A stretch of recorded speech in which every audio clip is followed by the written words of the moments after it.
how to make decisions. We are very pressed to make the right decisions, to make good decisions in our life. And I think I have a method that if you apply correctly, you will be successful when you make your decisions. That is useful for anything, business, family, personal life, hobbies, whatever decision you want to make. If you ask yourself these 3 questions, you will be successful in your decisions. I learned this from Andy Stanley. He's a preacher in Atlanta, in the United States of America. And I saw this on one of the series they had in their church, and it was fascinating. So here we go. 3 questions, or 2, 3. 3 questions to help you make the right decisions. Question number 1 has to do with the past. If you're making any decision, and obviously, if you're young, you probably will struggle. You will probably struggle with this. But if you're 30, 40, you've lived for long enough, you can ask yourself this question. First question is this. In light of my past experience, what is the wisest thing for me to do? In light of my past experience, what is the wisest thing for me to do? Why is that? Because when you look at the past, they say those who ignore the past are doomed to repeat it, or those who don't learn from history are doomed to repeat it. So you don't want to repeat the same mistakes. And I'm sure you've made some mistakes. I've made some mistakes. And if you have the chance to correct them, all you have to do is to ask this question. In light of my past experiences. So let's say you're about to make a decision on buying a house. And you've tried to buy a house before, and you got into a mortgage and it was too high. You had to sell the house and you didn't make any money. So you look on that experience and you go, how did that work? How did that happen? What were the conditions of the mortgage? Who was involved? Did I get any help? Did I have a big deposit? Analyze all those things in light of. That's the key theme of these questions.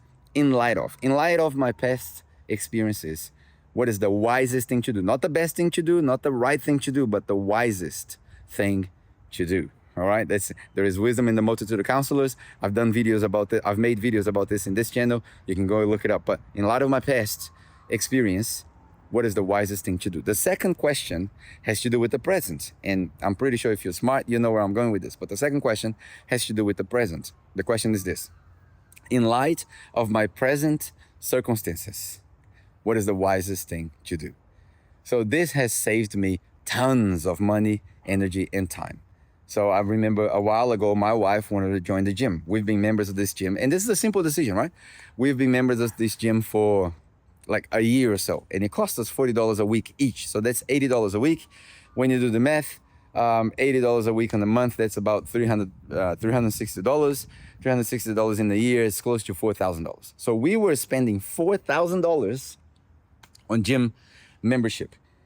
How many times did we used to go to the gym? You guessed, 0. Well, I was more assiduous than she was, but it goes to say it wasn't worth it. All right. So when she said recently, well, I want to join the gym, I told her, look, in light of our present circumstances, all right, this is our income, this is what we're doing, and money wasn't the problem at the time, but are you really willing to waste those $40 or $80 on gym memberships that we're not going to attend? And then we combine them, the past experience, in light of the past experience, and in light of the present circumstances. And the conclusion was so easy.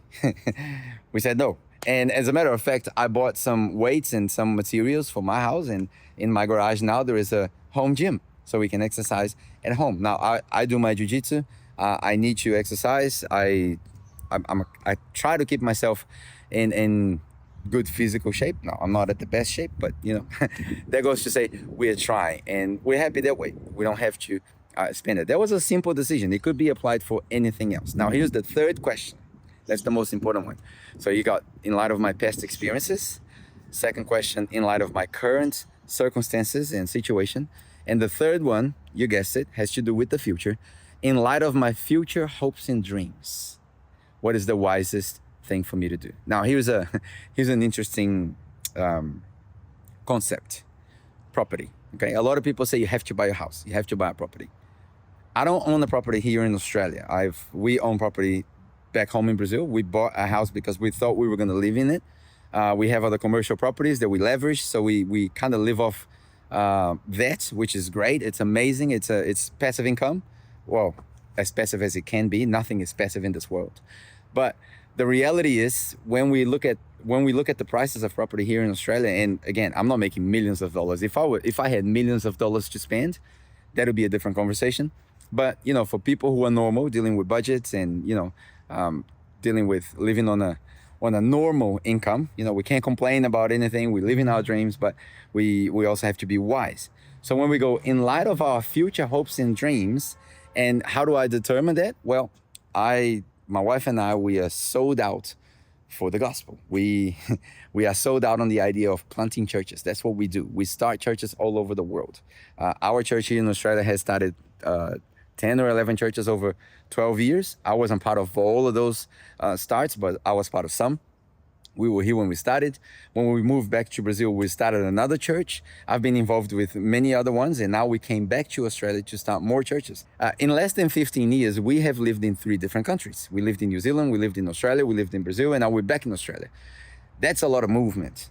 And if you own a property, especially a property as expensive as it is here, I like to call it a white elephant. It's a problem that is hard to deal with, because what are you going to do with the property? How are you going to pay off their property if you're not living on their property? Are you going to lease, and the headaches and the trouble, all of that? So for us, in light of my future hopes and dreams, that doesn't make any sense to buy a property right now. That could change if we decide to narrow and to go deeper into the roots. And if this is it, that could change. But the reality is, we're 41. We probably don't have 80 years to go. Therefore, the bank is going to look at us and go, your mortgage is probably going to be a bit too expensive, too much. And that's a lot of responsibility to wake up every morning and go, you know what? I would rather I'm not a real estate agent. You shouldn't, I'm not a financial advisor. You shouldn't take advice from me. But as far as I understand, this is not legal advice, okay? Not financial advice. But as far as I understand, if I pay rent and I use that as an expense in my business, I'm probably going to do better off than buying a property. I said it. There you go. But I could be wrong. But let me close this video with this. If you want to make right decisions, if you want to make good decisions, if you want to make wise decisions, this formula can help you in any kind of decision you're going to make. Important or not, big or not, you need to do this. Ask these 3 questions. In light of my past experiences, in light of my current, present circumstances and situation, and in light of my future hopes and dreams, what is the wisest thing for me to do? Stick with the wisest, not the best, not the right, but the wisest. That'll help you. And part of what I do is help people find purpose, right? I've written a book. Let me see if I can get a copy of the book for you. I've written a book, and that book is a collection of many years of study and research, and that's the book. It's called Ikigai. It's a play of words, the method Ikigai and a guide, right? So this is find purpose, find life. I believe that if people find purpose, they will find life. And I know we're living in a time where a lot of people are unhappy with their situation, their work-life balance, and maybe that's you. And if you are unhappy and you want to start something online, maybe you want to start a type of business that sells your knowledge, the information you have, maybe you want to start any sort of online business, the principles apply. I want to help you. I'm going to have a live workshop coming up really soon. And that workshop, we're going to talk about a lot of methods. I'm going to give you all my formulas, okay? The result of all of that research. And once I've done that, you can make an informed decision if you want to join my program or not. It's a 30-day program. And in that program, we have the first week as an intensive for 5 days. We're going to talk about personality. We're going to talk about your calling. We're going to talk about steps that you need to make. We're going to reverse engineer your perfect future so we can apply the steps to get there. All that in 5 days, very intensive. It's not for the faint-hearted. And for the next 3 weeks, we're going to follow you up, and then we're going to start you up from 0 to hero. Start your online business from the scratch. And even better, start an online business that you know the purpose, that you enjoy doing what you're doing. So you're not locking yourself in another job, but you become your own boss. Boom, that's a spill. Anyway, I hope you've enjoyed this video. I'm enjoying this weather, this beautiful location. I'm living the dream. Australia's awesome. I hope you're enjoying it too. And yeah, race to below. I'll see you on the next video.